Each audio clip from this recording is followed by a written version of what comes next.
Then I'll read the Axeman another time. For the Suitors of Benitah by Iolivus.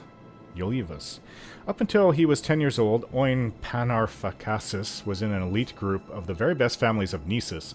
They went to the very best tailors, shared the same tutors, played in the same exclusive company. When his mother died and his father discovered that the money they had been living on was based on a thief's salary, he suddenly found himself on a very different kind of society, one that he had been ill-equipped to deal with. They were poor.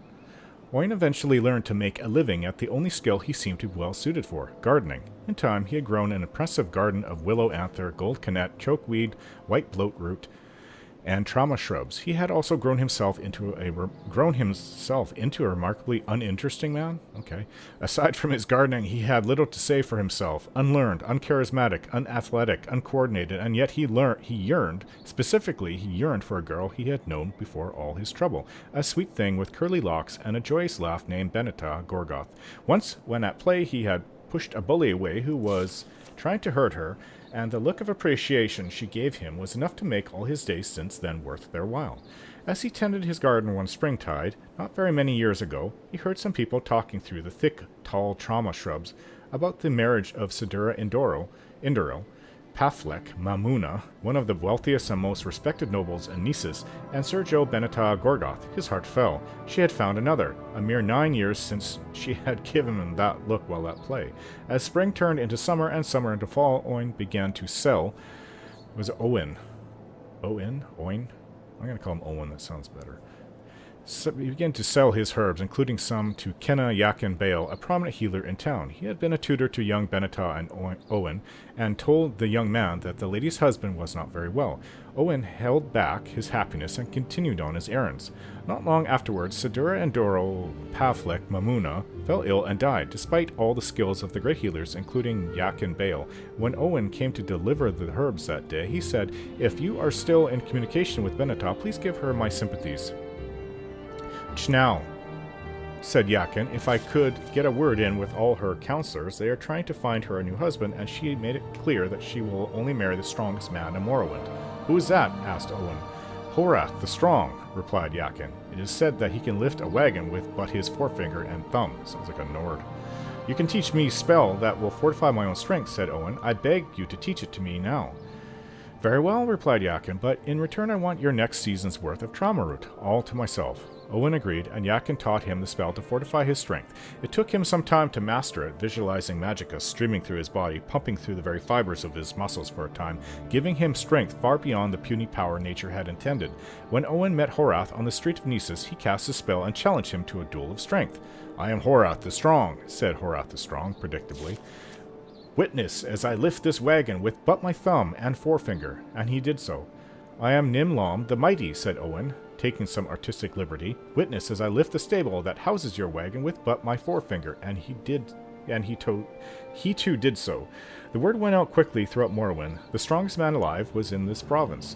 Owen had went to visit his friend Yakin Bale. Her lady Benitah has heard of the strength of Nimlom the Mighty, and has said that she was mistaken. She was not looking for a man of strength to marry, but a man of intelligence, a great scholar, the greatest in all of Morrowind. "Who is that?" asked Owen. "Kenna Warfel Thomason," replied Yakin. "It is said that he can best any man or woman in a battle of wits." "You can teach me a spell that will fortify my own intelligence," said Owen. "I beg you to teach it to me now." "Very well," replied Yakin, "but in return I want your next season's worth of white bloatroot, all to myself." Owen agreed, and for the next couple of weeks Yakin taught him the spell and trained him in its use.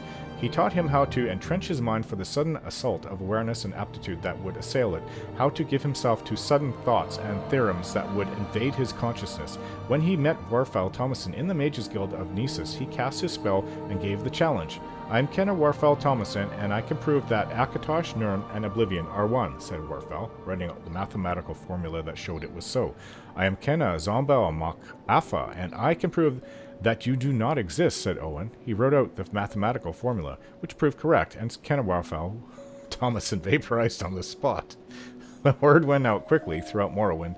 The most intelligent man alive was in this province. Owen went to visit his friend Yakin Bale. Her lady Benitah has heard of the intelligence of Kenna Zombel Makafa, and has said that she was mistaken. She was not looking for a man of intelligence to marry, but a man of endurance, a rock, the greatest in all of Morrowind. "Who is that?" asked Owen. "I would say Master Kambova," said Yakin. They say he can stand in blue flames for 20 minutes. You can teach me a spell that will fortify my own endurance, said Owen. I beg you to teach it to me now. Very well, replied Yakin, but in return I want your next season's worth of chokeweed all to myself. Owen agreed, and for the next several weeks he learned this spell to make his endurance like that of the oldest stone. He learned how to shrug off the effects of frost, poison, fire, and charges of lightning, pulled the pain into a reservoir of magicka, and expelled it. The lesson learned, he came across Master Kambova at the Madak trading house. My name is Master Kambova, said the fellow, nudging the witch next to him. Kenna Lels cast a ball of blue flame for me, and he sat in the inferno of flame for 20 minutes before he left. Master Kambova, my name is Master Vomp, said Owen. Kenna Lels cast a ball of blue flames for me. Owen sat in the inferno of blue fire for very nearly an hour before he left. The word went out quickly throughout Morrowind. The toughest man alive was in the province. Owen went to visit his friend Yakin Bale. Her Lady Benitah has heard of the endurance of Master Vomp, he said, not entirely approving of Owen's latest sobriquet, and has said that she was mistaken. She was not looking for a man of endurance to marry, but a man of agility, a nimble acrobat, the greatest in all of Morrowind. Who is that? Asked Owen. I would say Funkrazot Prif, said Yakin. They say he is the greatest shield blocker and pickpocket in Morrowind. You can teach me a spell that will fortify my own agility, said Owen. I beg you to teach it to me now. Very well, replied Yakin, but in return I want your next season's worth of gold kennet, all to myself.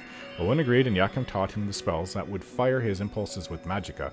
Over several weeks he learned how to supplant his own natural energy with the spells, how to view the world at the slower pace a man with advanced agility sees.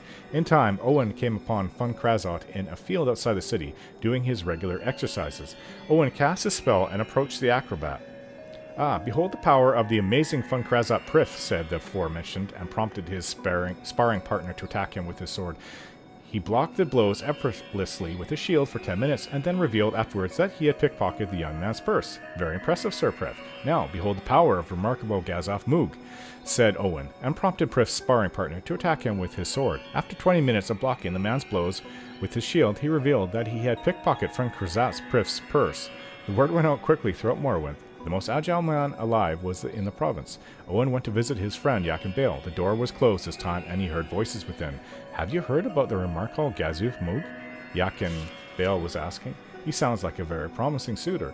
The truth is, Kenna, that I have no more interest in him than I had in Nimlom the Mighty, Kenna Zombel, Malkafa, or Master Vomp, replied a feminine voice that seemed familiar to Owen.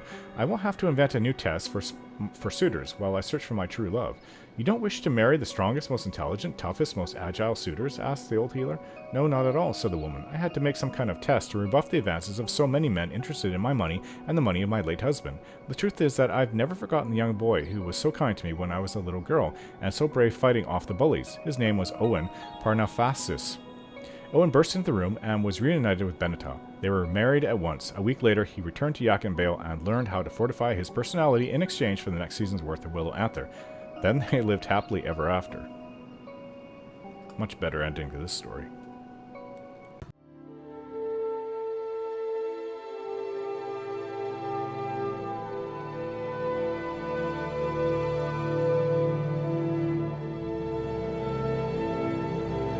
Don't forget to like, share, and subscribe.